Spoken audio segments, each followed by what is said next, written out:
Bonjour, bienvenue à l'Atelier Librairie, le livre voyageur animé par Fabienne Roch et moi-même, Bruno Lalonde. Nous sommes à Montréal le 8 septembre 2022.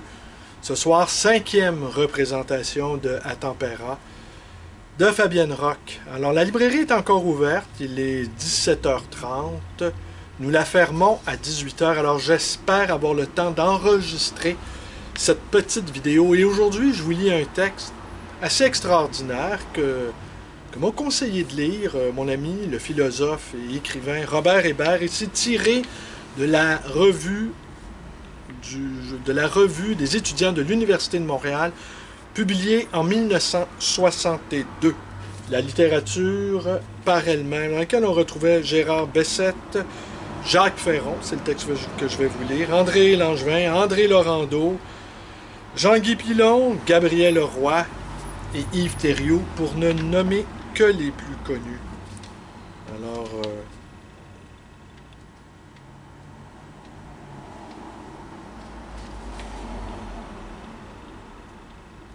on reconnaîtra, tout recommence en 40, on reconnaîtra l'humour acidulé de Jacques Ferron.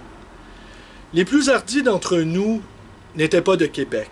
Originaires de la province où le notable, leur père, ne ressentait guère alors de domination que la sienne. Ils s'avançaient, badins et sûrs d'eux-mêmes, et à De Gaulle lançait « Vive Pétain ». De Gaulle passait guindé, le regard haut, suivi de marins, de soldats, d'aviateurs venus de tous les rangs, qui ne portaient pas d'eux le même uniforme et marchaient chacun de son pas.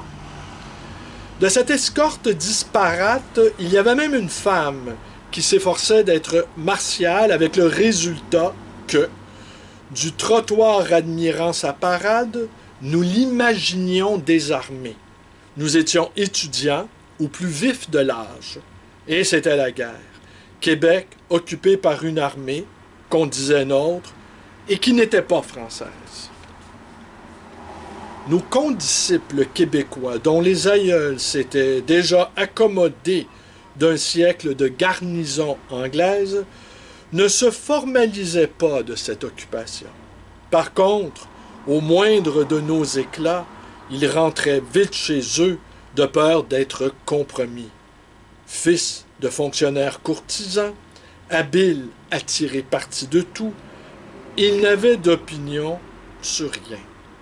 Ils étaient polis, mondains, légèrement cyniques, plutôt inconsistants. Au mieux avec un rhumatisme au cœur, entretenu, oisif. Ils pouvaient être Saint-Denis Garneau, c'étaient des collaborateurs nés. Ils n'empêchaient pas le peuple de Québec, un des plus aimables du pays, familier partout dans la ville, badaud, chauvin, de se rappeler 1917, les régiments de l'Ontario, dépêchés pour le mater, les mitrailleuses installées à tous les carrefours et de voir d'un mauvais œil le retour de l'armée. De Gaulle ne pouvait rien sans l'Angleterre, dont il semblait ainsi la créature. Les apparences le desservaient et nous ne cherchions pas à voir plus loin. Il nous répugnait même d'admettre l'existence d'une France qui fut libre quand nous ne l'étions pas. Personne alors ne pensait à notre indépendance. L'époque, que la guerre achevait après 10 ans de crise économique, avait été lamentable.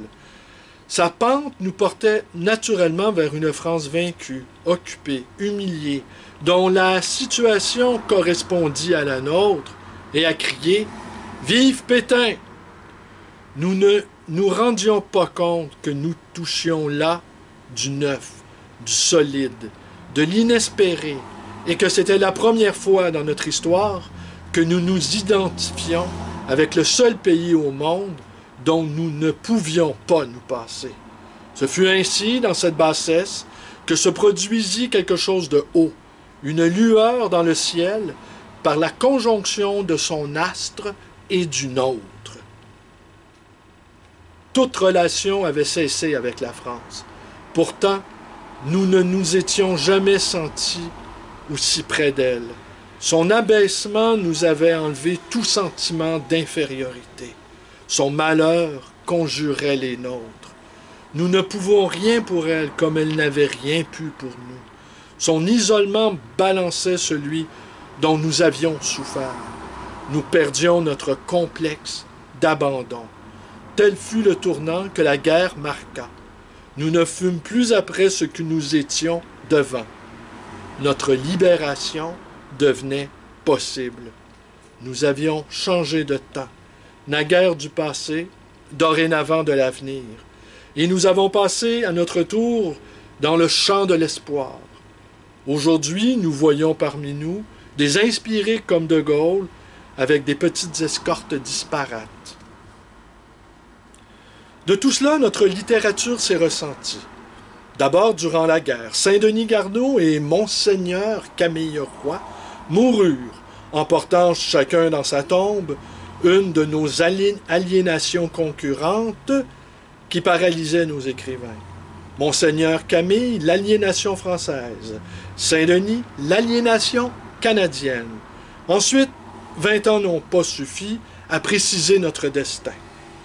En même temps que nos relations avec la France devenaient naturelles, l'anglais sortait des infrastructures économiques et se répandait dans nos écoles. À la fois pire et meilleur qu'avant la guerre, la conjoncture évolue vers une crise. C'est par cette crise que se décidera notre avenir. Il m'est impossible de répondre à la question « Quelles sont les conditions au développement d'une littérature qui soit authentiquement canadienne-française ?» La littérature suivra la politique.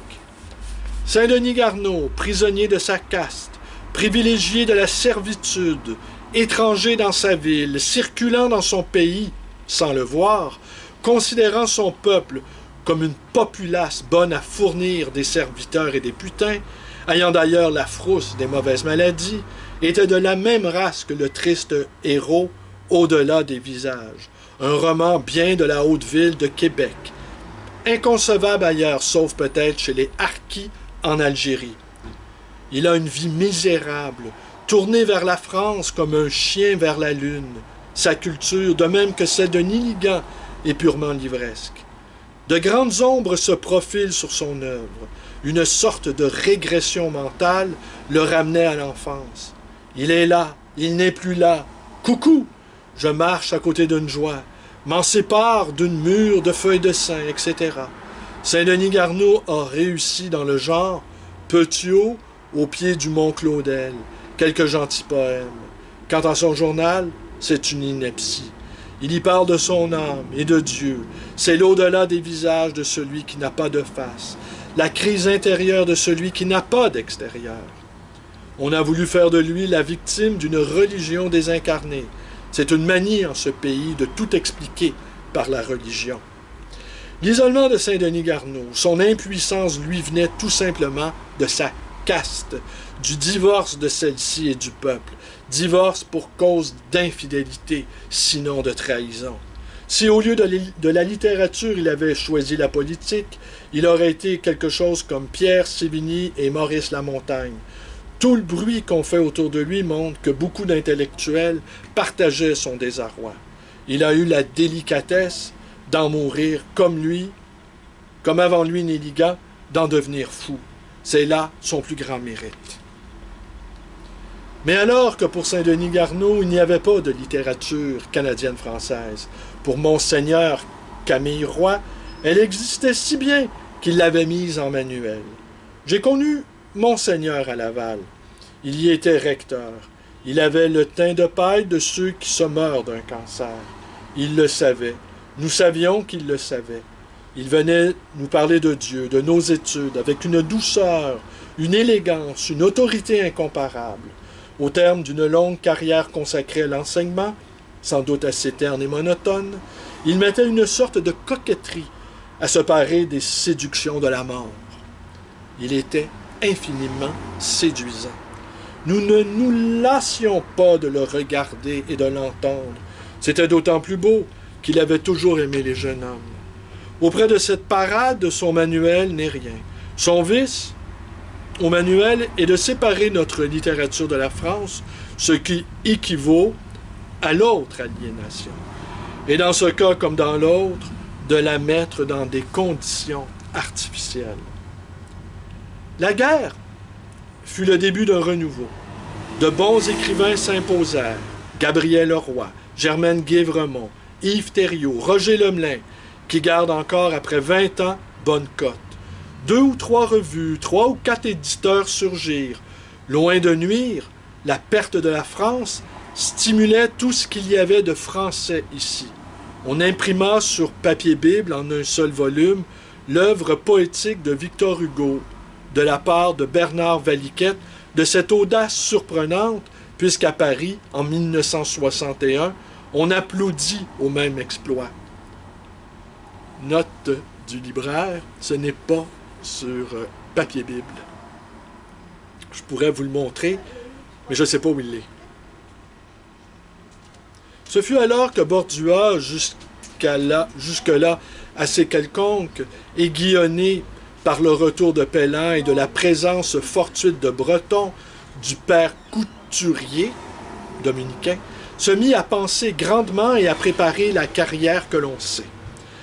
Telle de ces toiles payées 100 $ en 1946 en vaut 10 000 aujourd'hui, en vaut un demi-million en 2022.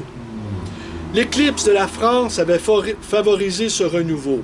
Cet accident passé, il continua un peu comme se poursuit une grossesse nonobstant la disparition de sa première cause. La reprise de nos relations culturelles avec la France après la Libération ne fut pas un désastre, excepté peut-être pour les éditeurs et les revues, lesquels d'ailleurs ne tardèrent pas à être remplacés. Devenu écrivain, un titre que j'ambitionnais, que je payais même en me faisant éditer à compte d'auteur, chez Orphée, note du libraire. Je m'étais inscrit, bien entendu, à la Société des écrivains, où mon assiduité me mérita de devenir, en même temps que Jean Filiatro et Jean-Guy Pilon, directeur. Cela me permit de déjeuner avec le confrère de France, de passage à Montréal, et avec la même présomption qui nous faisait crier à De Gaulle « Vive Pétain, monsieur !» de dire à cet hôte « Vous êtes bien gentil de venir nous voir, mais entre nous, ne croyez-vous pas qu'il serait préférable que vous n'existiez pas ?» Le Français ne savait trop que répondre. Son ambassadeur l'avait bien averti d'être poli avec nous, patient, et de souffrir nos bizarreries d'intellectuels provinciaux. « Oui, monsieur, ajoutai-je, votre malheur ferait notre bonheur. La guerre nous en a fourni la preuve que disparaisse la France, nous pouvons sauver le génie français. » Cela témoignait d'un bel optimisme. Un Huron n'aurait pas parlé autrement. Hélas, mon information n'était pas complète. Je n'avais pas noté l'intrusion, d'ailleurs assez sournoise, de la culture américaine, ou si l'on veut, catholico-irlandaise, dans nos écoles. Intrusion d'autant plus pernicieuse qu'elle n'a rien d'accidentel et se fonde sur les réalités économiques qui nous tiennent et captivent au moment où l'étreinte politique semble se relâcher. Pourtant, on l'expliquait par un accident, justement par cette éclipse de la France si bénéfique à mon avis. Ce n'était là qu'un mauvais prétexte. L'éclipse terminée, l'intrusion s'est continuée et dure encore, abattardisant métier et profession. La médecine, par exemple, naguère d'un assez beau langage, parle aujourd'hui jargon. Et tout est à l'avenant. On a même introduit des manuels anglais à l'école d'agriculture de Sainte-Anne de la Pocatière, ô nos aïeux. On ne me reprendra plus à faire le Huron. Ainsi, en même temps que notre culture se revalorise, elle voit son champ d'action se rétrécir. On cherche à la confiner dans la littérature, laquelle devient par le fait même un piège. Et un piège doré, car jamais les écrivains n'ont été si bien payés, honorés, prébandés Le piège reste néanmoins un peu gros. Pour ne pas s'en déprendre, il ne faut avoir aucun talent. D'ailleurs, le conflit dépasse l'individu. Francisation et anglicisation développent deux mouvements opposés qui s'accélèrent. Le heurt est inévitable. On tente de le tamponner par le bilinguisme. À Scott Simon, la culture française devient nécessaire. Un Acadien prétend qu'on peut fort bien rester français en s'anglicisant. Foutaise. Et l'on en verra bien d'autres. En attendant, le conflit continue. Il décidera de tout. Que dire de plus sur une littérature désormais incertaine? Oui. Alors, vous avez compris, bon, il y a beaucoup de choses dans ce petit texte. Beaucoup de choses. Entre autres, cette charge contre la ville de Québec. Ville par excellence collaborationniste. Lorsque la France a cédé le Canada en 1763, eh bien, rapidement, les élites canadiennes-françaises se sont assujetties à l'occupant. Ce qui, depuis plus de 2 siècles, expliquerait le mystère de Québec, qui est au fond un mystère assez facile à résoudre. C'est le mystère de l'aplaventrisme, c'est le mystère de la collaboration, c'est le mystère de ceux qui font semblant de rien. Et aujourd'hui, c'est le décès de la reine, j'ai écouté pendant quelques heures la télévision française sur mon ordinateur. Et j'ai eu le droit à... En fait, j'avais peine à croire que la France fût républicaine, tant j'entendais la nostalgie de l'Ancien Régime. J'entendais également des experts nous expliquer les deux corps du roi, le corps politique, le corps temporel, le temps long. On m'expliquait aussi à quel point la reine d'Angleterre, contrairement au roi de France et aux reines de France, était proche de son peuple et qu'elle ne se mêlait pas de politique, la bonne affaire. Et j'avais l'impression d'entendre à nouveau les sempiternels regrets de cette France à la fois régicide et déicide, les deux corps du roi. Alors je me disais, ils ont fait la Révolution, ces Français, et au fond, ils ne l'assument pas, ne l'ont jamais assumé. Et les monarchistes, le cœur du Français est celui d'un monarchiste. Et même à la télévision française toujours, on nous expliquait le Commonwealth, dont le Canada fait partie. Je pourrais vous exhiber mon passeport français, je suis sujet, je suis pupille de Sa Majesté. Et je suis convaincu que les émissions à la télévision canadienne, radio canadienne française, tout le long de cette journée, vont nous offrir un panégyrique complet de cette reine qui, sans doute était-elle une très bonne personne, à n'en point douter, mais qui était la représentante d'une religion dont les adeptes, dont les membres ont martyrisé les nôtres depuis 2 siècles.